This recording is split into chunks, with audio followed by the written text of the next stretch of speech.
തെരഞ്ഞെടുപ്പിന് വേണ്ടി കൊണ്ടുവന്ന പണം എന്ന കൃത്യമായി മനസ്സിലാക്കിയ അങ്ങനെ മൊഴി കിട്ടിയ ഒരു കേസാണ്. പക്ഷേ ഇത് കള്ളപ്പണ ഇടപാടായതുകൊണ്ട് സ്വാഭാവികമായും അത് പോലീസിന്റെ പരിധിയിൽ വരാത്തതുകൊണ്ട് ED-ക്ക് കാര്യങ്ങൾ കൈമാറുന്നു, കേന്ദ്ര ആഭ്യന്തര മന്ത്രാലയത്തിന് കാര്യങ്ങൾ കൈമാറുന്നു. എന്നിട്ട് ED വന്ന് അന്വേഷിച്ച് നൽകിയിരിക്കുന്ന കുറ്റപത്രം അതിനി കോടതിയിൽ ചോദ്യം ചെയ്യപ്പെടുമോ? എന്താണ് താങ്കൾക്ക് തോന്നുന്നത്? ബിജെപിയുടെ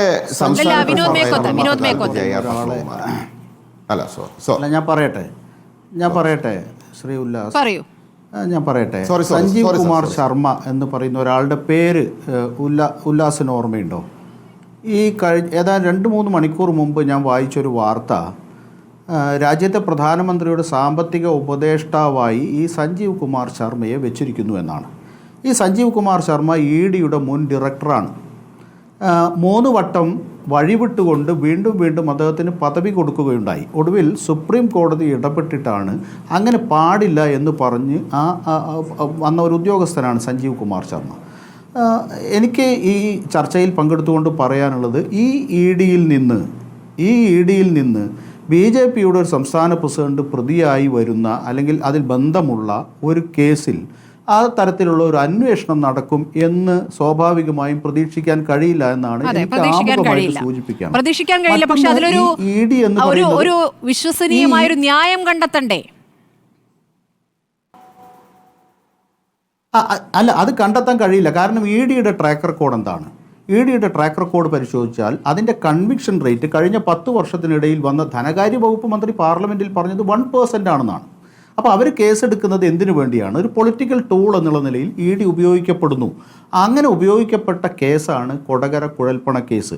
ഇവിടെ ഈ കേസിൻ്റെ ഉറവിടം 2 എൻഡ് ഉണ്ടാവുമല്ലോ, വാങ്ങിയതും കിട്ടിയതും കൊടുത്തതുമായിട്ടുള്ള 2 എൻഡ് ഉണ്ടാവും. ആ 2 എൻഡിനെ കുറിച്ച് സംസാരിക്കുന്നില്ല. ED സംസാരിക്കുന്നത് അതിൻ്റെ ഇൻ്റർമീഡിയറ്റ് ആയിട്ട് അതിനിടയിൽ സംഭവിച്ചിട്ടുള്ള ഒരു ഇൻസിഡൻറ്റുമായി ബന്ധപ്പെട്ട് അതിൻ്റെ തുടർച്ചയെക്കുറിച്ച് സംസാരിക്കുകയാണ്. ഇത് വ്യക്തമായും എല്ലാവർക്കും അറിയാം. പക്ഷേ BJP-ക്കാർ സമ്മതിക്കില്ല. കാരണം 2016-ൽ 2 കൈയും കൂട്ടിയടിച്ച് കള്ളപ്പണം ഇല്ലാതാക്കാൻ, കള്ളനോട്ടുകൾ ഇല്ലാതാക്കാൻ, ഇത് രണ്ടും ഉപയോഗിച്ച് ഉള്ള തീവ്രവാദ പ്രവർത്തനം ഇല്ലാതാക്കാൻ വേണ്ടി ഞാനിതാ 1000-ൻ്റെയും 500-ൻ്റെയും നോട്ടുകൾ ഇന്ന് രാത്രി പാതിരിയോടുകൂടി ലീഗൽ ടെൻഡർ അല്ലാതാക്കുന്നു എന്ന് പറയുന്ന പ്രധാനമന്ത്രിയുടെ ബാക്കിയാണല്ലോ ഇവരെല്ലാം. അതുകൊണ്ട് തന്നെ BJP നേതാക്കന്മാർക്ക് അത് അംഗീകരിക്കാൻ കഴിയില്ല. കാരണം രാജ്യത്ത് കള്ളപ്പണം ഉണ്ട് എന്ന്. പക്ഷേ കള്ളപ്പണമാണ് എന്ന് എല്ലാവർക്കും അറിയാവുന്ന ഒരു കാര്യം. പക്ഷേ ഇവിടെ സംഭവിച്ചിട്ടുള്ളത്, അത്തരത്തിലൊരു കേസ് BJP-യുടെ നേതൃത്വത്തിലുള്ളൊരു ഗവൺമെൻറ്, അവരുടെ നേതൃത്വത്തിലുള്ള തെരഞ്ഞെടുപ്പ് കമ്മീഷൻ ഈ രാജ്യത്ത് തെരഞ്ഞെടുപ്പ് നടത്തുന്ന ഒരു രാജ്യമായും ഇന്ത്യ മാറിയിരിക്കുന്നു. അപ്പോൾ അത്തരത്തിൽ ഭരണഘടനാ സ്ഥാപനങ്ങളെപ്പോലും ദുരുപയോഗപ്പെടുത്തിക്കൊണ്ട് ഇവിടുത്തെ കുറ്റാന്വേഷണ ഏജൻസികൾ, വളരെ പ്രീമിയർ ആയിട്ടുള്ള ഏജൻസികളെപ്പോലും അവരുടെ രാഷ്ട്രീയ ടൂളാക്കി മാറ്റുന്ന ഒരു പ്രോസസ്സ് രാജ്യത്ത് അനവരതം നടക്കുന്ന ഒരു സന്ദർഭത്തിൽ എങ്ങനെയാണ് അങ്ങനെ ഒരു ഏജൻസിയിൽ നിന്ന് BJP-യുടെ നേതാക്കൾ പ്രതിചേർക്കപ്പെടുന്ന തരത്തിലുള്ള ഒരു അന്വേഷണം നടക്കുക എന്നതാണ് ഏറ്റവും പ്രധാനപ്പെട്ട പ്രശ്നം. അതുകൊണ്ട് തന്നെ ED ഇങ്ങനെയൊരു കുറ്റപത്രം കൊടുത്തതിനെ സംബന്ധിച്ച് എന്നെ അത്ഭുതപ്പെടുത്തുന്നില്ല. ED-യിൽ നിന്ന് ഇതിലപ്പുറം പ്രതീക്ഷിച്ചിട്ടില്ല. പക്ഷേ സംസ്ഥാന ഗവൺമെൻറ്റിൻ്റെ കാര്യം എന്താണ്? സംസ്ഥാന ഗവൺമെൻറ് ഈ വിഷയത്തിൽ അന്വേഷണം നടത്തിയവരാണ്.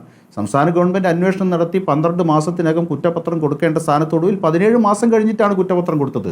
ഇവിടെ സംഭവിക്കുന്നത് കോഴിയും കുറുക്കനും കളിയാണ്. ഇപ്പോൾ സംസ്ഥാന ഗവൺമെൻറ്റും കേന്ദ്ര ഗവൺമെൻറ്റും വലിയ സംഘർഷത്തിലാണ് എന്ന തോന്നൽ ഉണ്ടാക്കുമെങ്കിലും ഫലത്തിൽ സംഭവിക്കുന്നത് എന്താണെന്ന് വെച്ചാൽ, ഇത് ഒരു പോസ്റ്റിൽ ഒരു ടീം ഗോളടിച്ചാൽ മറു പോസ്റ്റിൽ ഗോളടിക്കാൻ കിട്ടിയ ഒരു വേദിയായി കൊടകര കുഴൽപ്പണ കേസിനെ കാണുന്നു. സ്വർണ്ണക്കള്ളക്കടത്തുമായി ബന്ധപ്പെട്ട നിരവധി ആകാശത്ത് വട്ടമിട്ട് പറന്ന കേന്ദ്ര ഏജൻസികളുടെ കണക്കെന്താണ്? ഏതൊക്കെ തരത്തിലുള്ള അന്വേഷണമാണ് അന്ന് കേരളത്തിലേക്ക് ഒഴുകിയെത്തിയത്? ഏതെല്ലാം വഴികളിലൂടെ? ആ അന്വേഷണം എവിടെ എത്തി നിൽക്കുന്നു? ഞാൻ പറയുന്നത് പേരുകളിലേക്ക് എത്തിയത്, ഇത്ര കോടിയാണ് ഇവിടേക്ക് എത്തിയത് എന്ന് കണ്ടെത്തിയത് പോലീസിലെ. യഥാർത്ഥത്തിൽ പോലീസിന്റെ കണക്ക് 40 കോടിയോളം BJP തെരഞ്ഞെടുപ്പ് ആവശ്യങ്ങൾക്കായി 40 കോടി കേരളത്തിൽ എത്തി എന്നുള്ള വിവരമാണ് പോലീസിന് ലഭിച്ചിട്ടുള്ളത്. തെളിവായി കിട്ടിയത് അത്രയല്ല എന്ന് മാത്രം. പോലീസിന് വിവരം കിട്ടിയ അത്രയാണ്. പക്ഷേ BJP നേതാക്കൾ തന്നെ അടക്കം പറയുന്നത് 40-ഉമല്ല 100 കോടിക്ക് അടുത്തുണ്ടെന്നാണ്. കേരളം പോലൊരു സ്ഥലത്ത് 100 കോടി എത്തുന്നെങ്കിൽ മറ്റു സംസ്ഥാനങ്ങളിൽ എത്രയായിരിക്കും എന്നുള്ള സംശയം കൂടി ഉണ്ടല്ലോ. പറയൂ. ഈ കേസിന് പ്രധാനപ്പെട്ട ട്വിസ്റ്റ് വരുന്നത് എവിടെയാണ്? BJP-യുടെ ഒരു ഓഫീസ് സെക്രട്ടറിയാണ് ഇതിനെ സംബന്ധിച്ച് അതിനെ വെളിപ്പെടുത്തലുകൾ നടത്തുന്നത്. ഓഫീസിൽ വന്ന് ചാക്കുകെട്ടുകളിൽ ഇത് സൂക്ഷിക്കുകയും അത് കൊണ്ടുവന്നതും കൊണ്ടുപോയതുമൊക്കെ BJP നേതാക്കൾക്ക് വേണ്ടിയാണ് എന്ന് പറയുകയും, ഈ ധർമ്മരാജൻ ആദ്യം വിളിച്ചതാരെയാ? ആദ്യം വിളിച്ചത് BJPയുടെ സംസ്ഥാന പ്രസിഡന്റ്, മുൻ സംസ്ഥാന പ്രസിഡന്റിനെയാണ്. അതിനുശേഷം വിളിക്കുന്നത് സംസ്ഥാന പ്രസിഡന്റിൻ്റെ മകനെയാണ്. അപ്പോൾ ഇത്തരത്തിൽ BJPയുമായി ഹൈലി റിലേറ്റഡ് ആയിട്ടുള്ള ഒരു സംഭവമാണ് എന്ന് ആർക്കാണിത് അറിഞ്ഞുകൂടാത്തത്? അപ്പോൾ ഞാൻ പറയുന്നത് അതിനെ കേരള പോലീസ് എങ്ങനെ കണ്ടു എന്നതാണ് എൻ്റെ കൺസേൺ. കേരള പോലീസ് ഇതിനെ കണ്ടത്, ഞാൻ പറഞ്ഞല്ലോ 12 മാസം കൊണ്ട് കൊടുക്കേണ്ട കുറ്റപത്രം അന്വേഷണം പൂർത്തിയായില്ല പോലും എന്ന് പറഞ്ഞുകൊണ്ട് 17 മാസത്തിന്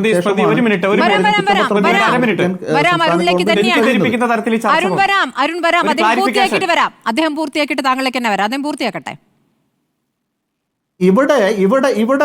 ഇവിടെ നമുക്ക് കൺക്ലൂഡ് ചെയ്തുകൊണ്ട് അക്കാര്യത്തിൽ പറയാനുള്ളത്, ഇത് ഈ പറയുന്ന കേന്ദ്ര ഗവൺമെൻറ്റും സംസ്ഥാന ഗവൺമെൻറ്റും കോഴിയും കുറുക്കനും കളിക്കുകയാണെന്നും പരസ്പരം ഇത്തരത്തിൽ വരുന്ന ആരോപണങ്ങളെ, ഇത്തരത്തിലുള്ള അഴിമതികളെ പരസ്പരം പിന്നെ കോംപ്രമൈസ് ചെയ്യുന്നതിന് വേണ്ടി നടത്തുന്ന അഭ്യാസങ്ങൾ മാത്രമാണ് ഇന്ന് നമ്മൾ കാണുന്നത്. ഇപ്പോൾ കരൂരിലെ കോടതിയിൽ കണ്ടതും അത് തന്നെയാണ്. ഞാൻ പറഞ്ഞു വരുന്നത്, ഇലക്ട്രൽ ബോണ്ട് വഴി കോടികൾ ഭരണഘടനാ വിരുദ്ധമായ മാർഗത്തിലൂടെ വാങ്ങിയ കോടികൾ BJP എന്ന് പറയുന്ന പാർട്ടി എവിടെ കൊണ്ടുപോയി തള്ളു? അതൊരു വിഷയമാണ്. ശ്രീ വിനോദ് മേക്കോത്ത്, ഇപ്പോൾ ഇവിടെ CPM-നെയും ഇടത് സർക്കാരിനെയും കുറ്റപ്പെടുത്തിയത് കൊണ്ട് ഇവിടുത്തെ പോലീസ് അന്വേഷിക്കുമ്പോൾ K. സുരേന്ദ്രൻ തൊട്ട് തിരൂർ സതീഷ് വരെ 14 സാക്ഷികളുണ്ടല്ലോ പോലീസ് നൽകിയ കുറ്റപത്രത്തിൽ, അല്ലേ? അതിലപ്പുറം ഇത് കള്ളപ്പണം വെളുപ്പിക്കാൻ എന്നുള്ള കേസ് വരുമ്പോൾ പോലീസിന് പിന്നെ പരിമിതിയാണ് അങ്ങോട്ട്. ഇത്തരം കാര്യങ്ങൾ പറഞ്ഞുകൊണ്ട് റിപ്പോർട്ട് സമർപ്പിക്കുക എന്നതിനപ്പുറം എന്താണ് പോലീസിന്റെ കുറ്റപത്രത്തിൽ ചെയ്യാനാകുമെന്നൊരു ചോദ്യമുണ്ട്. അതിനെന്താണ് പറയാനുള്ളത്? ഈ കേസിനെ പല ഘട്ടങ്ങളാക്കി തിരിച്ചു. അതായത് കൊണ്ടുവരുന്നത് ഒരു കൂട്ടർ, അവിടെ വെച്ച് ഈ മാല പൊട്ടിക്കൽ പോലെ ഇവിടെ നോട്ട് പൊട്ടിക്കൽ സംഭവം നടക്കുന്നു. ആ പൊട്ടിക്കൽ സംഭവത്തിന് ശേഷമുള്ള പണം, അതിൽ തന്നെ BJPയുടെ പ്രതിനിധി പറഞ്ഞല്ലോ, ഇവിടെ 25 ലക്ഷത്തിൻ്റെ കേസാണ്.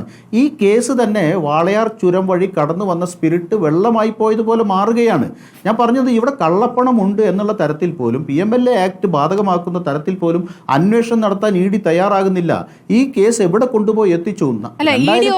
ഇഡിയുടെ കാര്യം താങ്കൾ പറഞ്ഞ് മനസ്സിലായി. പക്ഷേ പോലീസിന്റെ അന്വേഷണത്തിലുള്ള കുഴപ്പം എന്താണെന്ന്, പോലീസിന്റെ അന്വേഷണത്തിലെ കുഴപ്പമൊന്ന് വിശദീകരിക്കാമോ? എന്താണ് കേരള പോലീസ് ഈ കേസ് എവിടെ എത്തിച്ചു? ഞാനൊരു കാര്യം സൂചിപ്പിച്ചല്ലോ, 12 മാസം ശരി, ആ സമയം കൂടുതൽ സമയം എടുത്തു എന്നുള്ളതാണ് താങ്കൾക്ക് അതിലുള്ള സംശയം. അല്ല, അരുൺ അതിന് മറുപടി പറയുക. സുരേന്ദ്രന്റെ ആദ്യ വേഗത, ആരംഭ ശൂരത്വം, ആദ്യ വേഗം പിന്നെ അങ്ങ് ഇഴഞ്ഞു. അരുൺ, ഒരു ചോദ്യമായിട്ട് ഞാൻ ചോദിക്കട്ടെ. K. സുരേന്ദ്രൻ തൊട്ട് തിരൂർ സതീഷ് വരെ 14 സാക്ഷികളുണ്ട്. പക്ഷേ ആദ്യ കുറ്റപത്രത്തിൽ ഇതൊരു പിടിച്ചുപറി കേസായിട്ടാണ് ആ കുറ്റപത്രം സമർപ്പിച്ചത്. K. സുരേന്ദ്രനെ വിളിപ്പിച്ചു, തെളിവെടുത്തു. അതിനുശേഷം BJP നേതാക്കളുടെ പങ്കോ ഇടപെടലോ പരാമർശിക്കാതെ കുറ്റപത്രം സമർപ്പിച്ചു എന്നുള്ള ആരോപണത്തിന് എന്താണ് മറുപടി? ആദ്യം ഞാൻ 3 തവണ കൈ ഉയർത്തി. അതിന് കാരണം പച്ചയായി നുണ വന്ന് ഇതുപോലൊരു ചാനലിൽ ചർച്ചയിൽ വന്ന് പറയുക. ഇദ്ദേഹം എന്താ പറഞ്ഞ, 1 കൊല്ലത്തിനുള്ളിൽ കൊടുക്കേണ്ട കുറ്റപത്രം 1 കൊല്ലത്തിലധികം വൈകിപ്പിച്ച് കേരള പോലീസ് കൊടുത്തുവെന്ന്. ഞാനൊന്ന് ചോദിക്കട്ടെ, എന്നായിരുന്നു ഈ ക്രൈം രജിസ്റ്റർ ചെയ്തത്? എന്നാണ് കുറ്റപത്രം സമർപ്പിച്ചത്? ഒന്ന് പറയാമോ കോൺഗ്രസ് സഹയാത്രികന്? ഒന്ന് പറയാമോ എന്നാണ് കുറ്റപത്രം സമർപ്പിച്ചത്? താങ്കൾ പറഞ്ഞല്ലോ 1.5 വർഷം വൈകിച്ചു എന്ന്. 17 മാസം പച്ചയായ നുണ, യാഥാർത്ഥ്യമായിട്ട് പൊരുത്തമില്ലാത്ത കാര്യം എന്ന് പറയാമോ? എന്നാ ഞാൻ പറയട്ടെ, താങ്കൾ കേൾക്കൂ. 3/4/2020, അതായത് തെരഞ്ഞെടുപ്പിന്റെ 2 ദിവസം മുമ്പ് ഏപ്രിൽ മാസം 3-ാം തീയതി നടന്ന കുറ്റം, ആ കുറ്റം കൃത്യം 110-ാം ദിവസം 23/7/2021, അതായത് ഏപ്രിൽ നടന്ന ഒഫൻസ് മെയ്, ജൂൺ, ജൂലൈ 23-ന് കുറ്റപത്രം സമർപ്പിച്ചു. 110 ദിവസത്തിനുള്ളിൽ. താങ്കൾക്ക് എവിടെ നിന്ന് കിട്ടി 17 മാസം എടുത്തു കുറ്റപത്രത്തിന്? ഈ കുറ്റപത്രം കൊടുത്ത് കൃത്യം 8-ാം ദിവസം, അതായത് 2/8/2021 തന്നെ ആദായ നികുതി വകുപ്പിനും തെരഞ്ഞെടുപ്പ് കമ്മീഷനും വിശദമായി ഇൻവെസ്റ്റിഗേറ്റിംഗ് ഓഫീസർ ഈ കുറ്റപത്രത്തിന്റെ കോപ്പി വച്ച് കത്തയച്ചു. ഞാൻ അയച്ചു തന്നോ താങ്കൾക്ക്? ഈ കുറ്റപത്രം 23/7/2021 110-ാം ദിവസം കൊടുത്തിരിക്കുന്നു. ആ കുറ്റപത്രത്തിൽ ഇന്നതാണ് കണ്ടെത്തൽ, ഇത്ര പ്രതിയുണ്ട്, ഇത്ര സാക്ഷിയുണ്ട്, ഇത്ര പണം ഞങ്ങൾ കണ്ടെത്തി, വാച്ച്, സ്വർണം, അതുപോലെ തന്നെ മറ്റ് മൊബൈൽ ഞങ്ങൾ കണ്ടെത്തി, ഇനി അന്വേഷിക്കേണ്ടത് ഇന്ന കാര്യങ്ങളാണ്, അന്വേഷിക്കണമെന്ന് റഫർ ചെയ്ത് കൊടുത്തത് 110-ാം ദിവസമാണ്. എന്നിട്ട് കോൺഗ്രസിന്റെ സഹയാത്രികൻ വന്ന് പറയുക 17 മാസം കഴിഞ്ഞ് ആ കുറ്റപത്രം കൊടുത്തെന്ന്. എന്തെങ്കിലും ഒരു തെളിവ് താങ്കൾക്ക് ഹാജരാക്കാൻ കഴിയുമെങ്കിൽ ഞാൻ ഈ ചർച്ച അവസാനിപ്പിച്ച് പൊതുപ്രവർത്തനം അവസാനിപ്പിച്ച് പോകാം.